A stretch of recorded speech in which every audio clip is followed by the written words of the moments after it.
The buildings are still standing. They line a road that no longer carries anything through them. No errands, no pauses, no reason to stop. Doors hang open where customers once waited. Windows face a horizon that keeps moving but never slows. A painted line cuts through the pavement here. On one side, Texas, on the other, New Mexico. It meant something once, now it divides nothing. There is a motel sign that still claims first and last. There are gas pumps without hoses. A cafe where menus never changed again. The rooms are empty, but arranged as if departure was temporary. Chairs pushed in, counters intact. Thresholds worn smooth by people who expected tomorrow to look like yesterday. No fire, no flood, no violence. What happened here did not arrive suddenly. It did not need to announce itself. It came through paperwork routes and decisions made elsewhere. And when it was finished, this place was left exactly as it was. Functional, visible, and no longer necessary. Everything Glenrio needed once passed directly through it. Then it didn't. And nothing replaced that silence. Before there was a town, there was a requirement. The Chicago, Rock Island, and Gulf Railway needed a functional point along the Texas-New Mexico line. Not a destination, a transfer, a place where cattle could be loaded, freight shifted, crews exchanged, schedules maintained. The land itself was secondary. What mattered was alignment. Homesteads opened in the mid-1900s as the rails pushed west. By 1907, railroad officials formalized what had already been decided. A subsidiary, the Rock Island Townsite Company, was created to impose order on an empty stretch of plains. Streets were measured and plotted before buildings existed to justify them. 8 ran north to south, 7 crossed east to west. A central square was marked not for gathering, but because towns were expected to have one. The settlement was first called Rock Island. The name did not imply ambition. It identified ownership. The first permanent structure was a hotel, completed in September 1908. It stood as a promise, more than a response. Rooms waiting for people who had not yet arrived. 2 years later, in 1910, the railroad depot was built. Only then did the place receive a different name, Glenrio. Distinction without independence. The town's orientation was unmistakable. Buildings faced the tracks. Commerce faced departure. Stock pens were erected for cattle shipments, used by ranchers whose livelihoods depended on trains leaving on time. Animals arrived, were processed, and disappeared east or west. The town's purpose ended at the rail cars. A newspaper began printing in 1910. A post office followed.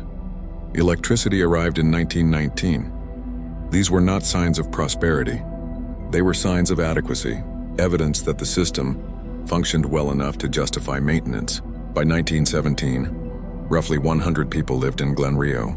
They were not settlers in the romantic sense. They were employees, operators, families attached to a timetable. Their days were structured around arrivals and departures that did not belong to them. Nothing here was built to endure interruption. The town did not diversify. It did not hedge against change. It existed as a component, not a community. As long as the railroad required Glenrio, Glenrio existed. The risk was embedded from the beginning. When traffic changed direction, the first shift did not come from collapse. It came from redirection. By the late 1910s, another current began to move across the plains, lighter than freight, faster than cattle, and less predictable than a train schedule. Early automobile routes traced the same logic as the rails. Dirt roads followed existing corridors. One of them passed directly through Glenrio. By 1917, the Ozark Trail's route was marked here. In 1926, it received a federal number, U.S. Route 66. This was not an abstract designation. It altered the town's internal gravity. Movement no longer depended on a timetable. It flowed continuously in both directions at all hours. Cars did not need depots. They needed fuel, food, rest, and they needed it immediately. Glenrio adapted without debate. Businesses began shifting away from the tracks and toward the highway frontage. The center of town moved north, closer to the road. The railroad still operated, but it was no longer the only input keeping the system alive. By the early 1930s, the new economy was visible. Filling stations, cafés, and motor courts clustered along Route 66. These were not decorative additions. They replaced the railroad as the town's primary interface with the outside world. The state line, once incidental, now mattered. Texas, by county law, prohibited alcohol sales. New Mexico did not. Gasoline taxes ran the opposite direction, higher in New Mexico, lower in Texas. The result was not planned, but it was absolute. Every bar in Glenrio stood on the New Mexico side. Every gas pump stood in Texas. The town split itself to survive. A traveler could park in Texas, refuel, walk a few steps west, drink in New Mexico, sleep nearby, and leave the next morning without noticing the border at all. Glenrio functioned as a continuous service environment, precisely because it was divided. Traffic increased through the 1930s and into the war years. Cars lined up at pumps. Cafés operated at capacity. The town stabilized at a modest scale, never large but fully engaged. The second life did not replace the first. It overlaid it. Glenrio no longer depended on trains to justify its existence. It depended on flow. Continuous, indifferent flow. As long as Route 66 passed through, the system held.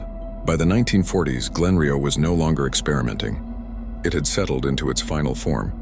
The railroad still ran, though its importance was already narrowing. What defined the town now was repetition.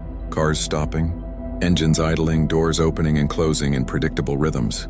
The work was constant, not ambitious. Glenrio did not chase growth. It maintained throughput. A small number of families operated almost everything. Jack Ferguson, the railroad station master, understood both systems. He built a mobile station in the 1920s, then expanded into lodging and alcohol service as highway traffic increased. By around 1930, the State Line Bar and Motel stood just over the New Mexico border, placed precisely where Texas law no longer applied. Others followed the same logic. Joseph and Roxy Brownlee arrived at the moment when Route 66 traffic was densest. In 1950, they built a Texaco station on the Texas side. In 1952, a diner beside it, the Little Juarez Café. Homer Ayersman expanded nearby, adding the State Line Café and gas in later the Texas Longhorn Motel between 1953 and 1955. The buildings shared a look, low-slung, concrete and stucco, clean lines, modest curves. They were not meant to impress. They were meant to be legible at speed. At peak hours, the system showed strain but not failure. Cars queued 5 or 6 deep at gas pumps. Meals were served continuously. Rooms turned over nightly. There was no seasonal pause long enough to reset the town. Daily life adjusted around this pressure. Children attended a one-room school until it closed. Church met when traffic allowed. Residents learned to live between waves of strangers, who never learned their names. By the mid-1940s, the population hovered somewhere between a few dozen and under 100, depending on who was counted and when. The exact number mattered less than the balance. Enough people to operate the system, no more. Behind the scenes, older structures were already disappearing. The original hotel was gone. The early town site south of the tracks had thinned out. The newspaper had ceased publication by 1934. Glenrio was shedding anything that did not serve the road. Then in 1955, a decision arrived without ceremony. The Rock Island Railroad closed its Glenrio depot. There was no disaster attached to it, no final train scene. The line simply no longer required a stop here. Freight patterns changed. Passenger service dwindled. The original reason for the town's existence was withdrawn. By then, Glenrio barely reacted. Route 66 was still full. The cafes stayed open. The pumps kept running. The motels filled at night. The town absorbed the loss because the highway still supplied enough input to compensate. What disappeared instead was margin. From that point on, Glenrio ran without redundancy, one system instead of two. No fallback. No alternate source of traffic. It continued to function, but now there was only one way in and only one way out. Glenrio did not lose Route 66 through neglect. It lost it through planning. By the late 1960s, the interstate system was no longer a proposal. It was a mandate. Traffic volumes were increasing, speeds were rising, and federal standards favored straighter alignments and higher ground. The old road with its curves and grades no longer qualified. The decision to build Interstate 40 north of Glenrio was administrative, not personal. Engineers evaluated elevation, cost, and efficiency. The result placed the new highway out of sight of town, far enough that no on-ramp could be justified. There was no mechanism for appeal. Nearby communities understood the risk.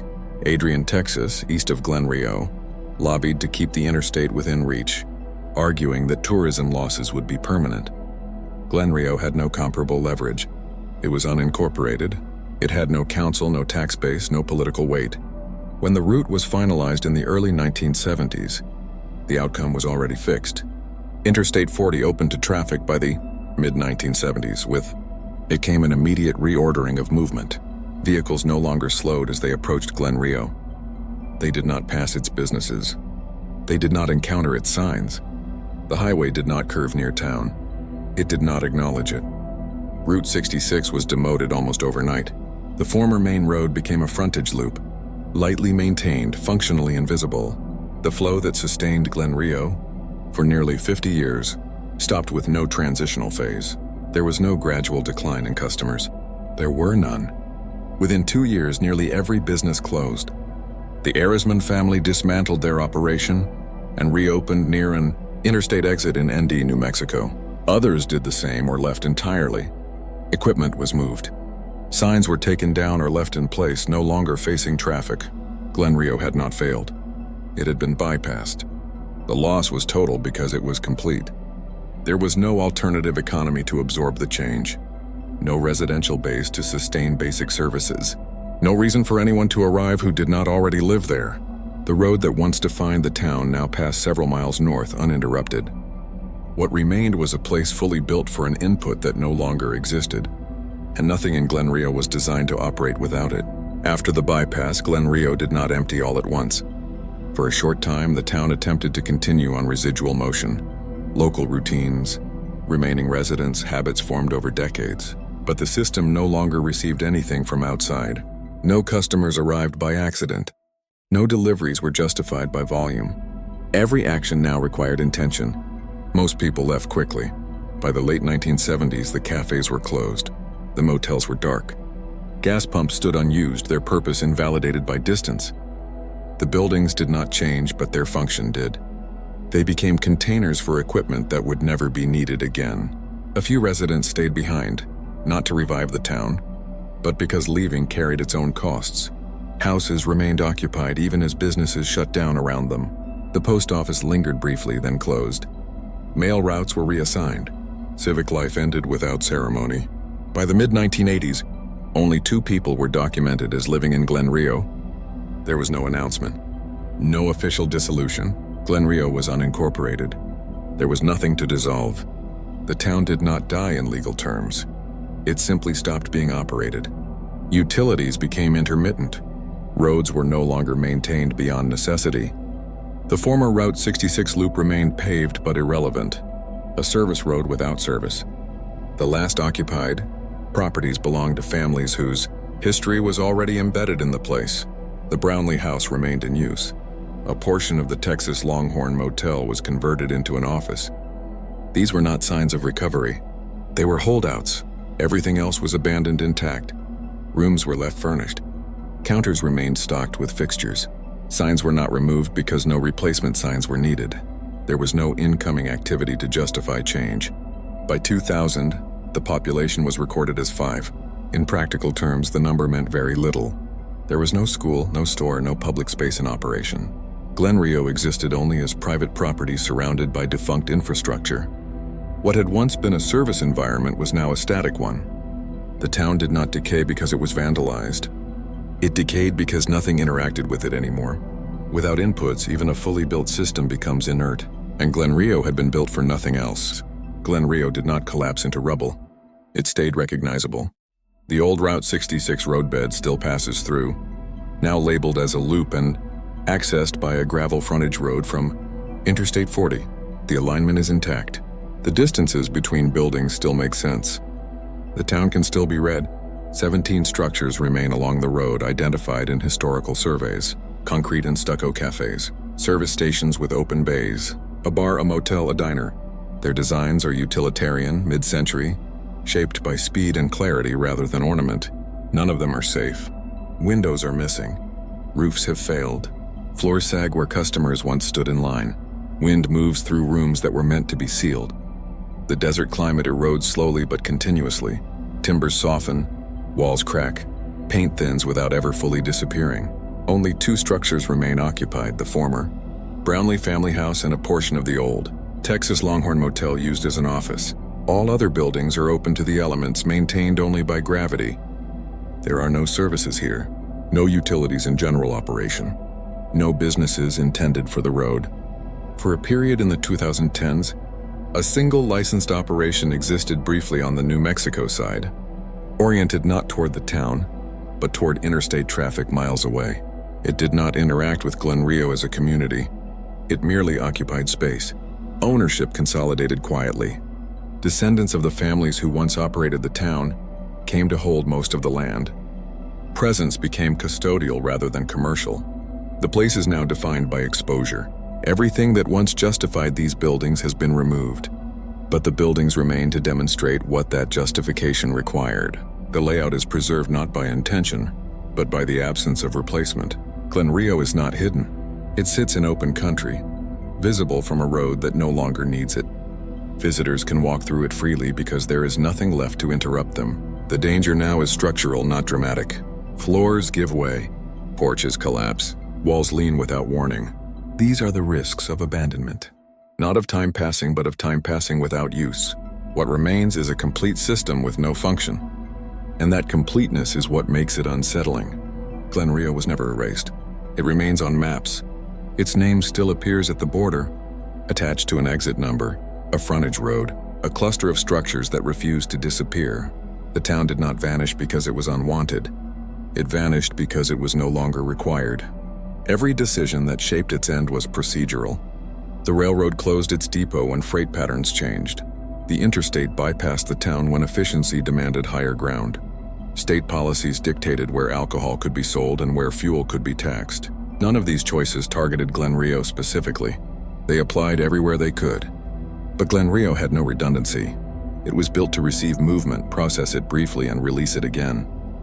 When that movement was redirected, the system was left fully assembled, waiting for an input that would never return.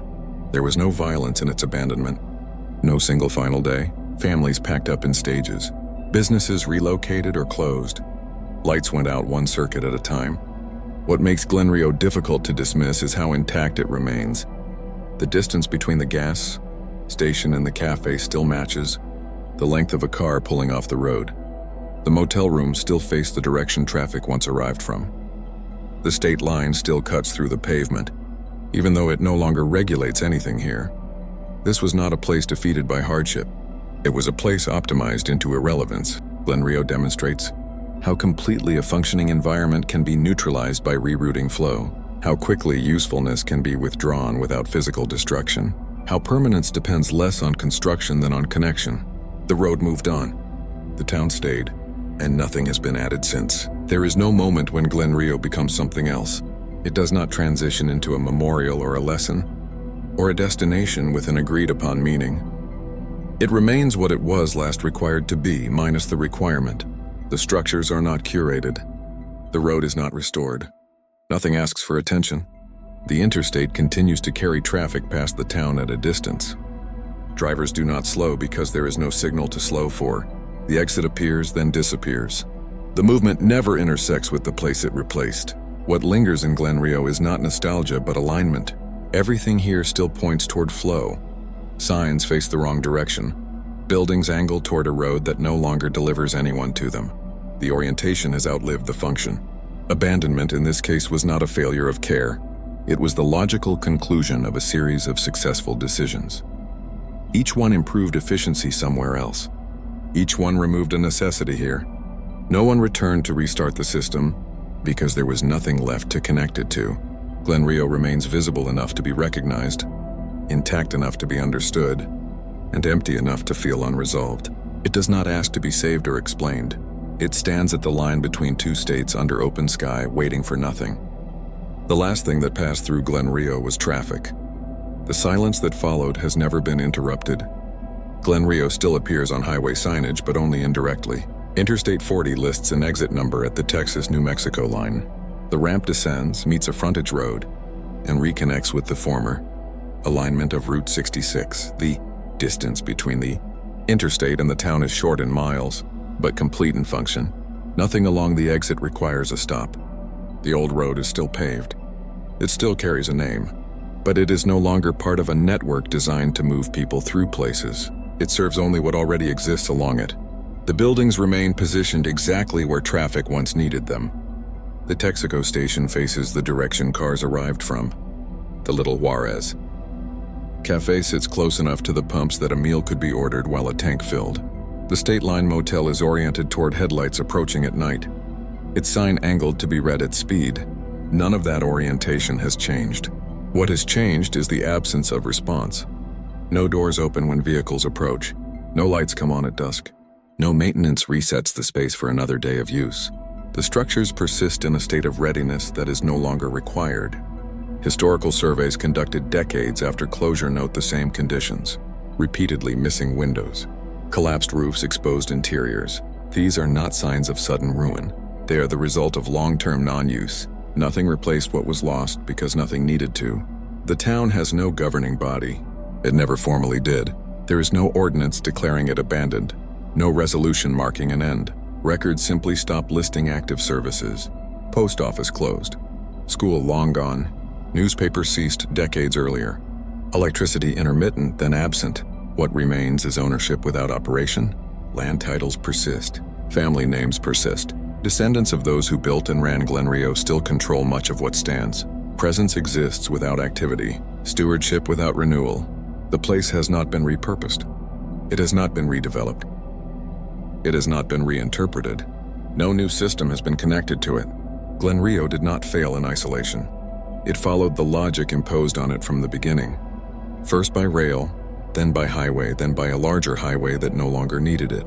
Every stage of its existence was functional. Every stage of its decline followed a documented decision.